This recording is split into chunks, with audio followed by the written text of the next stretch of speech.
Bos días a todos, amigos, dende o meu recuncho de Trevinca. Hoxe, a quenda diste espazo das madrugadas correspóndelle a unha magnífica poeta coa que me honro compartir espazo no noso grupo cultural Nós, a xente do redor.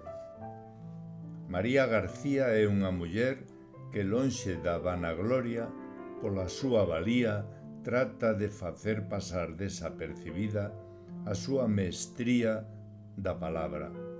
Pero esa potencia e sensibilidade da súa obra despunta pola súa beleza. Hoxe, María regálanos no número 21 da nosa revista un precioso poema de amor ao mar, ao que eu tentarei poñer voz.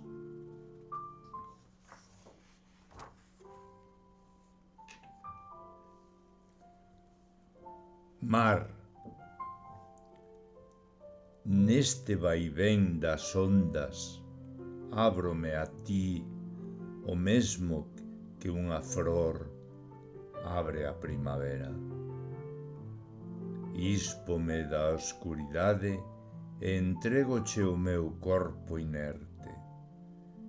Hidrátame a pel, os ollos, a gorxa, que veño seca. Déixame dormir no esquecemento e que o meu pensamento copule nas túas augas. Convérteme en cabaliño de mar, sí, un cabaliño de mar de cor vermella, que quero morrer de amor, só de amor, conxugándome contigo na partida. Grazas, María.